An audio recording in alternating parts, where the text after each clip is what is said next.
Welcome to Chennai kitchen. இன்னைக்கு நம்ம சேனல்ல பார்க்க போற டிஷ் பேரு சிக்கன் கீ ரோஸ்ட், கோழி நெய் வறுவல். இந்த டிஷ்ஷோட முக்கியமான அம்சமே நம்ம நெய் யூஸ் பண்றதுதான். நெய்யை வச்சு இந்த சிக்கன் கீ ரோஸ்ட் பண்ண போறோம். நெய் அப்படின்னாலே பெரும்பாலும் இப்பெல்லாம் கொஞ்சம் தள்ளி வச்சிடறோம்.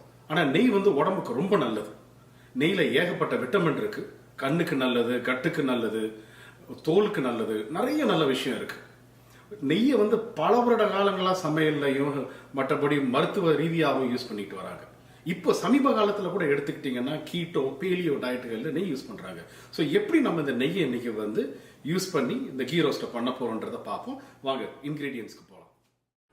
மிளகா பொடி 2 டீஸ்பூன், மஞ்சள் பொடி 1 டீஸ்பூன், உப்பு 2 டீஸ்பூன், எலுமிச்சஞ்சாறு 2 டீஸ்பூன். இப்போ இதெல்லாம் நல்லா இந்த சிக்கனில் போட்டு விரவி ஒரு 30 நிமிஷம் இதை மேரினேட் பண்ணி வைக்க போகிறோம். இந்த சிக்கன் மேரினேட் ஆகிட்டு இருக்க நேரத்தில் நம்ம ஒரு பேஸ் மசாலா பண்ண போகிறோம். இப்போ ஒரு கடாயை சூடு பண்ணிவிட்டு அதில் 5லேருந்து 6 Kashmiri red chilli. Kashmiri red chilli இல்லைன்னா நீங்கள் வீட்டில் இருக்கிற சாதாரண ரெட் சில்லியே போட்டுக்கலாம்.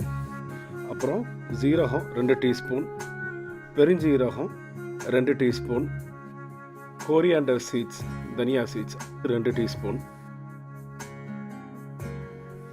கருமிளகு, பிளாக் பெப்பர் 1 டீஸ்பூன். இதெல்லாம் போட்டுட்டு அடுப்பை லோ ஃப்ளேமில் வச்சு நல்லா இந்த மாதிரி வறுக்க போகிறோம். இந்த ஸ்பைசஸ் அடி பிடிச்சிடாமல் கருகாமல் பார்த்துக்கிறணும். கருகுச்சுன்னா அந்த ஸ்மெல் அண்ட் டேஸ்ட் வேறு மாதிரி மாறிடும். இது நம்ம ஒரு 2லேருந்து 3 நிமிஷம் இந்த மாதிரி அப்படியே வறுத்துக்கிறோம்.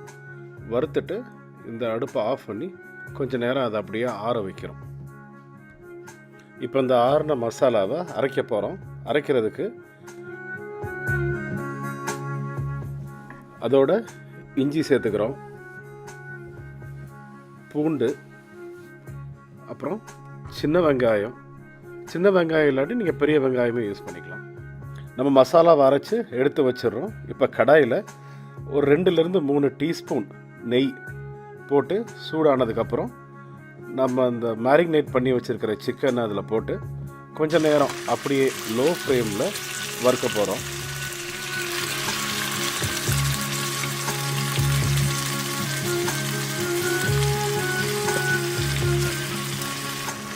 சிக்கனை கொஞ்சம் நேரம் கலர்னதுக்கப்புறம் நம்ம ஒரு மூடி போட்டு இதை மூடி வச்சிட போகிறோம். ஒரு 10 நிமிஷம் இதை அப்படியே மூடி வைக்கிறோம். அப்பப்போ அந்த சிக்கனை கிளறி விட்டுக்கோங்க. ஒரு 10லேருந்து 15 நிமிஷத்தில் கோழி இந்த அளவுக்கு குக் ஆயிரும். இப்போ இந்த சிக்கன் குக்காய் முடிஞ்சிருச்சு. இந்த குக்கான சிக்கனை நம்ம ஒரு பாத்திரத்தில் எடுத்து வச்சுக்க போகிறோம். அந்த நெய் மசாலாவை அப்படியே கடாயில் விட்டுற போகிறோம். இந்த சிக்கனை வறுக்கும்போது பார்த்திங்கன்னா நான் தண்ணி ஆட் பண்ணவே இல்லை. அந்த கோழியிலேருந்து வர தண்ணி வர வரைக்கும் வெயிட் பண்ணிவிட்டு அப்புறம் அந்த தண்ணியிலையே குக் பண்ணி ட்ரை ஆனதுக்கப்புறம் எடுத்து வைக்கிறோம். இப்போ அந்த பாத்திரத்தில் நம்ம அரைச்சி வச்சுருக்கிற மசாலாவை சேர்த்துட்டு அந்த மசாலாவை கொஞ்சம் நேரம் அப்படியே லோ ஃப்ளேமில் அதை அந்த பச்சை ஸ்மெல் போகிற வரைக்கும், அந்த வாடை போகிற வரைக்கும் நம்ம லேசாக அதை அப்படியே கிளறி விட்டுக்கிட்டே இருக்கோம். ஒரு 2லேருந்து 3 நிமிஷம் அப்படியே வதக்குறோம். வதக்கி முடித்ததுக்கப்புறமேல நம்ம குக் பண்ணி வச்சுருக்கிற சிக்கனை இதில் அப்படியே மாற்றுறோம். ட்ரான்ஸ்ஃபர் பண்ணிவிட்டு திருப்பி நம்ம அப்படியே கிளறோம். லைட்டாக கிளறுங்க. அப்படியே கிளறிட்டு கொஞ்சம் நேரம் அப்படியே லோ ஃப்ளேமில் குக் ஆகட்டும்.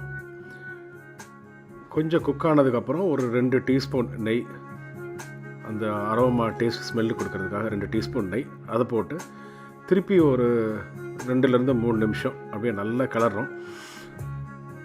ரொம்ப ஹீட் வேணாம், அந்த மசாலா அடி பிடிக்கிற மாதிரி ஆகிடக்கூடாது. மைல்டு ஃப்ளேம்லேயே இதை அப்படியே ஹீட் பண்ணி எடுக்கிறோம். அப்புறம் வேண்டிய அளவுக்கு உப்பு டேஸ்ட் பார்த்துட்டு உப்பு போட்டுக்கிறோம். இப்போ கார்னிஷ் பண்ணுறதுக்கு கொஞ்சம் கறி லீவ்ஸ், கருவேப்பிலை இலையை மட்டும் அப்படியே லேசாக தூவி திருப்பி லைட்டாக கிளறோம். சும்மா ஒரு 1 நிமிஷம் கிளறிட்டு அப்புறம் அடுப்பை ஆஃப் பண்ணுறோம். இப்போ நம்ம ஒரு சுவையான ஒரு சிக்கன் கீ ரோஸ்ட், கோழி நெய் வறுவல் ரெடி. இது நீங்கள் சாதத்துக்கோ சப்பாத்திக்கோ ரொட்டிக்கோ எல்லாத்துக்குமே ஒரு நல்ல சைட் டிஷ்ஷாக இருக்கும்.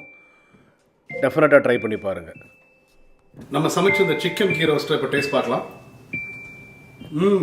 பியூட்டிஃபுல்லாக இருக்கு. நல்ல டெக்ஸ்டர், அரோமா, டேஸ்ட், அந்த கீயோட ஸ்மெல் அப்படியே அந்த சிக்கனோட ஊறி அவ்வளோ அருமையாக இருக்கு. இந்த ரெசிபியை நீங்களும் கண்டிப்பாக உங்கள் கிச்சனில் ட்ரை பண்ணி பாருங்க. இந்த ரெசிபி பிடிச்சிருந்ததுன்னா hit the like button and subscribe to the channel. நன்றி, வணக்கம்.